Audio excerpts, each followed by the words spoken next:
ప్రేమ చెప్పడానికి 2 అక్షరాలు. అయినా దక్కాలంటే జీవితకాలం సరిపోదు. ప్రేమ అనేది శరీరాలతోనో, మనసుతోనో కాదు, ఆత్మతో కూడా ముడిపడే ఒక అందమైన అనుభూతి. ఈ లోకంలో ప్రేమకు చాలా ఉన్నత స్థానం ఉంది. ప్రేమకు కులం, మతం, ధనిక, పేద తారతమ్యాలు లేవు. అలాగే జీవించే లోకం, స్వభావం కూడా పరిగణనలోకి రావు. ఒక పిశాచి స్వభావం ఉన్న అమ్మాయి తొలి చూపులోనే మనస్ఫూర్తిగా ఒక మామూలు మనిషిని ప్రేమిస్తే, తన ప్రేమను గెలుచుకోవడానికి ఏం చేసింది? తన ప్రేమతో పిశాచి రూపం నుంచి మానవ రూపాన్ని ఎలా పొందగలిగింది అనే నా ఆలోచనలో నుండి జాలువారిన ఒక సస్పెన్స్ హారర్ లవ్ స్టోరీనే ఈ పిశాచి ప్రేమ. నాలోని కథకు బూస్టింగ్ కోసం ఈ వీడియో నచ్చితే లైక్ చేయండి. మీకు నచ్చిన అంశాన్ని కింద కామెంట్ చేయండి. అండ్ నా ఎక్స్‌ప్లనేషన్ స్టోరీ టెల్లింగ్ నచ్చితే ఖచ్చితంగా సబ్స్క్రైబ్ చేసుకోవడం, నోటిఫికేషన్స్ కోసం బెల్ కొట్టడం మర్చిపోకండి. మోహిని విజయ్ చేతిపై స్పృహ తప్పి పడిపోతుంది. క్షుద్రప్రయోగం వల్ల మోహిని శరీరం వేడిగా కాలిపోతుంది. విజయ్ భయంతో మోహినిని తట్టి లేపాడు. ఆమె లేవలేకపోతుంది. కోపం, బాధ కట్టలు తెంచుకుంటూ భయంతోనే ఆమె శ్వాస ఆడుతుందా అని ఆమె నాసికా కుహరంపై చేయి వేసి చూడగా ఊపిరి ఆడడం లేదు. అంతకంతకు భయం పెరగడంతో ఆమె హృదయం కొట్టుకుంటుందా లేదా అని పరీక్షించేసరికి ఆమె గుండె కొట్టుకోకపోవడంతో హృదయ విదారకమైన బాధతో దిక్కులు పెక్కటిల్లేలా మోహిని మోహిని అనే గట్టిగా అరుస్తాడు విజయ్. అంతలోనే తేరుకుని యుద్ధంలో అస్త్రశస్త్రాల వల్ల గాని ఆయుధాల వల్ల గాని గాయపడినప్పుడు కొన్ని క్షణాలు ఊపిరి ఆగిపోతుంది. రక్త ప్రసరణ ఆగడం వల్ల శ్వాస ఆగిపోయిన వ్యక్తికి ఆక్సిజన్ను సరఫరా చేయడానికి ఇచ్చే అత్యవసర ప్రాణాలను రక్షించే ప్రక్రియ గుర్తొచ్చింది. ఆమె హృదయంపై ఒత్తిడి పెంచి గుండె కొట్టుకునేలా చేద్దామనుకున్నాడు. కానీ ప్రయోజనం లేదు. ఆఖరి అస్త్రంగా ఆమె పెదవులపై నుండి శ్వాస అందించడం ద్వారా ఆమె బ్రతుకుతుందనుకున్నాడు. ఎంత నచ్చిన ప్రేయసి అయినా ఆమెను ఇష్టం లేకుండా తాకడం తప్పని తెలియనివాడు కాదు విజయ్. కానీ తప్పదు. వెంటనే ఆ అమ్మవారిని తలుచుకుని, అమ్మా భవానీ, చావైనా బ్రతికైనా తనతోనే నమ్మినవాడిని. తను ఇలా అపస్మారక స్థితిలో ఉంటే నేనెలా జీవించగలను? ఆమె బ్రతికితే తనతో జీవితాన్ని మొదలు పెడతాను, లేదా నా శిరస్సును నీ పాదాలకు సమర్పిస్తాను. అంతా నీదయ్యా అనుకుంటూ తన పెదవులపై ఒత్తిడి పెంచి తన శ్వాసని వాయునాళాలకు చేరే వరకు అందిస్తాడు. అప్పుడు మోహిని లేచి దీర్ఘంగా శ్వాసిస్తుంది. కళ్ళు మూతలు పడుతూ ఉండగా కంటికి ఒక తెరచాపకి అటువైపు ఉన్నట్టు స్పష్టంగా కనిపించట్లేదు ఆమెకి. అతి కష్టంగా చూస్తూ, సామ్రాట్, సామ్రాట్, ఎంతకాలం అయింది నిన్ను చూసి? నా దగ్గర రావడానికి నీకు ఇంత సమయం పట్టిందా అంటూ విజయ్ని అల్లుకుపోతుంది. విజయ్కి మోహిని లేచిందనే ఆనందంలో ఆమె కదలికలు తప్ప ఆమె ఏం మాట్లాడుతుందో చెవులకు వినిపించడం లేదు. మనసులోనే అమ్మవారికి కృతజ్ఞతలు చెప్పుకుంటూ ఆమెను హత్తుకునే ఉంటాడు. ఇంతలో సామ్రాట్ అనే పేరు అతని చెవులకు వినిపించేసరికి ఎవరన్నట్టు చూస్తాడు ఆమె వైపు. ఆమె అతని వంక విజయ్ అంటూ స్పృహ తప్పి పడిపోతుంది. విజయ్ ఈ ఉద్రిక్తతల మధ్య బుర్ర పనిచేయడం లేదు. ఏం జరిగింది, ఎందుకు జరిగిందని ఆలోచించే సమయం కూడా లేదు. అక్కడ ఉంటే మోహినికి ప్రమాదం పొంచి ఉందని గ్రహించి అంతఃపురం లోపలికి వెళ్ళి మోహినికి కొన్ని మూలికలను తీసుకుని ఆ అరణ్యం నుండి విజయ్ మోహినిని గుర్రంపై ఎక్కించి కూర్చొండబెట్టుకుని ఇద్దరికీ సన్నని పొడవాటి వస్త్రంతో కట్టుకుని బయలుదేరతాడు. అలా చాలా దూరం వెళ్ళాక సెలయేటి శబ్దం వినిపించింది. అతనికి మోహినికి అనారోగ్యంగా ఉన్న కారణంగా కొద్దిసేపు అక్కడ విశ్రాంతి తీసుకోవాలనుకుంటాడు. గుర్రం కూడా ఆకలికి దాహానికి కదలలేకపోతుంది. శరదృతువు కావడంతో చలి కూడా ఎక్కువగానే వస్తుంది. సేటు ప్రక్కనే ఒక గుహ కూడా ఉండడంతో విజయ్ అక్కడే శుభ్రం చేసి ఆకులతో పాన్పులా తయారు చేసి దానిపై మోహిని పడుకోబెడతాడు. తాను తెచ్చిన మూలికలను వ్యాధి తీవ్రతను బట్టి మోహినికి అందించాడు. ఇంకా శరీరం నుండి వేడి తగ్గలేదు. చలిమంట వేసిన చలికి బాగా వణికిపోతుంది. విజయ్ కొంచెం మోహినికి దగ్గరగా వచ్చే మోహిని నిద్రలోనే విజయ్ని హత్తుకుని నిద్రపోతుంది. విజయ్ మోహినిని రెప్పవేయకుండా అలానే చూస్తుంటాడు. విజయ్ మోహినిని చూసిన క్షణం నుండి అది తన కళ. ఆమెనలా గుండెలకు హత్తుకుని నిద్రించాలని. కానీ అది ఆమె పూర్తి స్పృహలోనే అయితే మరింత అందంగా ఉండేది. ఇంకొద్దిసేపు తాను అక్కడే ఉంటే వేడి సెగలు మోహిని కన్నా నా గుండెకే ఎక్కువ వచ్చేలా ఉన్నాయనుకుని ఆమెకు జ్వరం తగ్గి చల్లబడడం చూసి మోహినికి కొద్దిగా దూరంగా ఉండడమే మంచిదని కొంచెం దూరంలో ఆమెనే చూస్తూ కొద్దిసేపటికి అలానే కునుకు తీస్తాడు. ప్రకృతి సోయగాలతో కోయిల కోతల పిలుపుతో దూరంగా వినిపిస్తున్న జలపాతం చెప్పుడు సంగీతంగా చెవులకు తాగుతూ ఉంటే లేలేత సూర్యకిరణాలు దట్టమైన ఆకుల మధ్యలో నుండి భూమాతను స్పృశిస్తూ ఉండగా వినుపు వచ్చింది మోహినికి.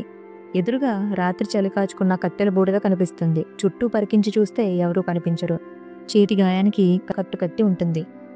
అక్కడ బేతాళుడు ఆ ద్వీపానికి చేరుకుంటాడు. సామ్రాట్ ఆత్మని బంధించిన ప్రదేశానికి చేరుకుంటాడు. అక్కడ గాజు సీసాల ఒక ఆత్మ బందీగానే ఉంటుంది. కానీ అది సామ్రాట్ కాదు. కోపంతో ఆ సీసాను నేలకేసి కొడతాడు బేతాళుడు. అందులో నుండి వచ్చిన ఆత్మ బేతాళుని చూసి వికటాట్టహాసంగా నవ్వుతుంది. బేతాళుడు కసిగా పళ్ళు నూరుతూ పిడికిళ్ళు బిగిస్తూ, సామ్రాట్ ఉండాల్సిన స్థానంలో నీవెలా వచ్చావు? అయినా నేను బిగించిన ఈ ఆత్మబంధనం నుండి అతనెలా తప్పించుకున్నాడు అని అడుగుతాడు. అనామిక ఆత్మ, సామ్రాట్ ఆత్మ ఇక్కడ లేడా? అయితే ఆ ఆత్మ ఎవరు? ఇప్పుడు మోహిని పరిస్థితి ఏంటి అని ఆందోళనలో పడుతుంది. మోహిని అక్కడ గుహ నుండి బయటికి వచ్చి చూస్తే ప్రకృతి అంతా అడవి పూల గంధపు సువాసనలతో మత్తెక్కిస్తున్నట్లుగా, ప్రకృతి ఒడిలోకి తనను ఆహ్వానం పలుకుతున్నట్లుగా ఉంటుంది. దీర్ఘంగా శ్వాసిస్తూ ఆ పరిమళాలను ఆస్వాదిస్తుంది ఆమె. తనలో ఎప్పుడు శ్వాస చేరిందో కూడా ఆమె స్మృతిలోకి రావడం లేదు. ఎంతో కాలంగా బంధించిన ఆమె ఇప్పుడు స్వేచ్ఛగా సీతాకోకలా తిరుగుతుంటే మాటల్లో వర్ణించలేకపోతుంది. అసలేం జరిగిందో అని ఆలోచన కూడా ఆమె తలుపుకు రావడం లేదు. ఆమె మనసులో ప్రస్తుతం బాధ, దిగులు ఉండాల్సిన స్థానంలో అంతులేని ఆనందం నిండిపోయింది. దూరంగా జలపాత శబ్దం వినగానే మోహిని మనస్సు అటువైపు పరుగు తీసింది. విజయ్ ఆమె నిద్ర లేచేసరికి ఆహారం కోసం కొన్ని పండ్లు, దుంపలు, తేనె సేకరించి తీసుకుని గుహకు వెళ్తాడు. అక్కడ మోహిని లేకపోయేసరికి ఆందోళనలో చుట్టూ పరికించి చూస్తాడు. ఎక్కడా కనిపించదు. మోహిని మోహిని అని అరుస్తూ భయపడి అడవి మృగాలు ఏమైనా అటు వచ్చాయా అంటూ చుట్టూ జాడ వెతుకుతాడు. అలాంటి సమయంలో విజయ్ కళ్ళ నుండి నీరు. ఒకసారి మోహినిని కోల్పోయానని జీవితం తనకి మరో అవకాశం ఇచ్చింది. అలాంటిది తననెలా ఒంటరిగా వదిలేశాను అన్న ఆలోచనకి కళ్ళం వేస్తూ చెవిని పడింది జలపాత శబ్దం. అటువైపు వెళ్ళి చూడగా తెల్లని జలపాతం లేత యవ్వనపు సౌందర్యంపై పడుతూ ఉంటే పాలరాతి శిల్పంలా దివి నుండి భూమికి వచ్చిన అప్సరసలా కనిపిస్తుంది మోహిని. మోహిని సంతోషం చూసిన క్షణంలో తన కోపం, బాధ అన్నీ పోయాయి విజయ్కి. ఆ సంతోషంలోనే మోహిని వద్దకు వెళ్ళి ఆమెను తన వైపు తిప్పుకొని హత్తుకుంటాడు. ఏం జరిగిందా అని తేరుకునే లోపల ఆమె విజయ్ కౌగిలిలో బందీగా ఉంది. ఆ స్పర్శ, ఆ వాతావరణం ఒక్క క్షణం స్తంభించిపోయినట్టు ఆగిపోయింది కాలం వారి మధ్య. వారి ఆకర్షణలో తగిలే ఊపిరి కూడా ఆ జలపాతం కింద వేడిగా వారి శరీరాలను తాకుతుంది. అప్పుడు చూసుకుంటారు వారు ఒకరి కళ్ళల్లో మరొకరి ప్రతిబింబాలను. విజయ్ మోము ఆమె మెడవంపును స్పృశిస్తూ ఉంటే అతని చేతులు ఆమె నడుమును చుట్టుకుని అల్లికిపోతూ ఉంటాయి. ఇంతలో దూరంగా ఏనుగు గేంకారం వినబడగానే అప్పుడు వస్తారు ఈ లోకంలోకి. వెంటనే తేరుకొని దూరం జరుగుతారు. మోహినికి తన శ్వాస అంత దీర్ఘంగా తీసుకుని తన గుండెలపై చేయి పట్టుకొని చూస్తే అది చాలా వేగంగా కట్టుకుంటుంది. ఆ ఒక్క క్షణం తనలో రేగిన అలజడిని తానే నమ్మలేనట్టుగా ఉండిపోతుంది. తన శరీరాన్ని చూసుకుంటుంది. అంతకుముందు తెల్లగా మంచు వర్ణంలో ఉండే తన శరీరం ఇప్పుడు పసిటి వర్ణపు ఛాయలు కనిపిస్తాయి. తన శరీరాన్ని తానే నమ్మలేనట్టుగా, నేను మానవురాలిగా మారానా? మరి నా పిశాచితత్వం అంటూ కళ్ళు మూసుకుంటుంది. తనకు దూరంగా 50 యోజనాల దూరంలో పులి జింకను వేటాడి తింటుంది. ఆ రక్తపు వాసన మోహినికి తెలుస్తూనే ఉంది. అంటే నాలో పిశాచితత్వం పోలేదు. ఏ క్షణానైనా నా వల్ల మనుషులకి హాని ఉంటుంది అని గ్రహిస్తుంది.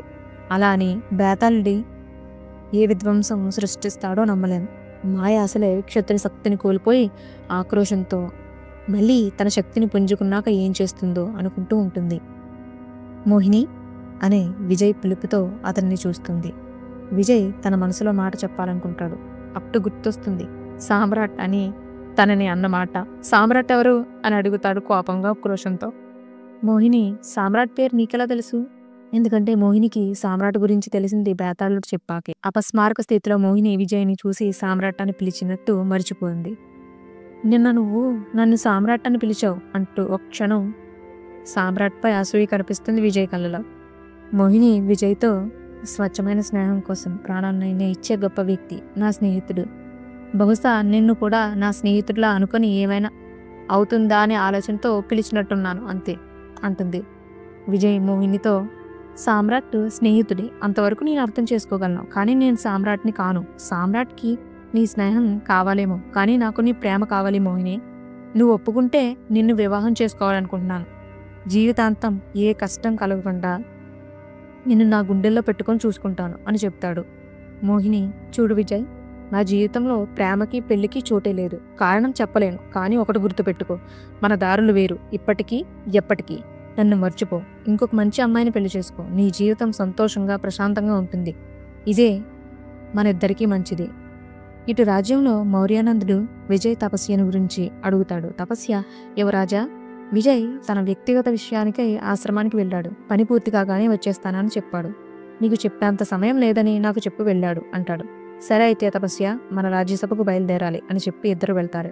ఆ రాజ్యసభలో వారు ఎలాంటి ముందస్తు సమాచారం లేకుండా చేసిన యుద్ధం గురించి మాట్లాడుకుంటున్నారు. అది కూడా యువరాజు లేని సమయం చూసి చాలా పకడ్బందీగా చేశారు.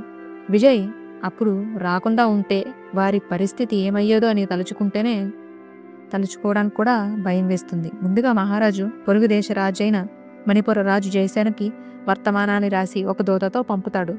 దూత వారి రాజ్యానికి వచ్చి మణిపుర రాజ్యానికి వెళ్ళి జయసేనానికి వారి దేశ మహారాజు పంపిన వర్తమానాన్ని చదివి వినిపిస్తాడు. అందులో ఇలా రాసి ఉంటుంది: మణిపుర రాజైన జయసేనానికి అవంతి రాజ్య మహారాజు ప్రతాపరుద్రుడు రాసినది ఏమనగా, మీరు క్షత్రియ ధర్మాన్ని మరిచి ముందస్తు సమాచారం కూడా మా రాజ్యంపై దండెత్తారు. దీనికి మీరు తగిన సంజాయిషి ఇచ్చి తీరాల్సింది, లేదా దానికి మీరు త్వరలోనే భారీ మూల్యం చెల్లించుకోక తప్పదు అని దాని సారాంశం. జయసేన దూతని చూసి, మిమ్మల్ని రాజ్యయుద్ధంలో కాపాడిన ఆ యువయోధుడు నీ పాత మహామంత్రి వద్దనుడు కుమారుడని మేము విన్నాం, నిజమేనా అని అడిగేసరికి, అవును మహారాజా, అందానికే కాదు అన్ని విద్యల్లోనూ మా యువరాజుకి తీసుకోడు అన్నట్టుగా ఉంటాడు అతడు అంటాడు దూత. మహారాజు, సరే అయితే నీవు వెళ్ళు, మేము మా రాజ్యసభలో చర్చించి ప్రత్యుత్తరం పంపిస్తాం అని చెప్పి అక్కడ నుండి కోపంతో ఆవేశాన్ని పిడికిళ్లలో బంధించి వేగంగా రహస్య స్వరంగం ద్వారా వెళ్ళి ఒక వ్యక్తిని కలుస్తాడు. ఆవేశంలో అతని కంఠాన్ని బిగిస్తూ, ఆ రోజు వర్ధనుని అతని కుటుంబంతో సహా చంపేయమని చెప్పాను కదా, అయినా వాడి కొడుకు ఎలా తప్పించుకున్నాడు? ఆ రోజుల్లోనే వాడిని చంపడానికి ఎంత పగడ్బందీగా పథకం వేశానో మర్చిపోయావా? వర్ధనుని చంపిన తర్వాత దక్కించుకోవాల్సిన రాజ్యాన్ని ఇన్ని సంవత్సరాలు ఆ రాజ్యం స్వాధీనం చేసుకునే అవకాశం వస్తే ఇప్పుడు మళ్ళీ ఆ వర్ధనుడి కొడుకు అడ్డుపడుతున్నాడు. అసలేం జరిగింది ఆ రోజు అంటూ అతని కంఠంపై చేతిని వదిలేస్తూ అడుగుతాడు. ఈ స్టోరీ మీకు నచ్చింది అనుకున్నా. Stay tune to next episode. Thank you for watching.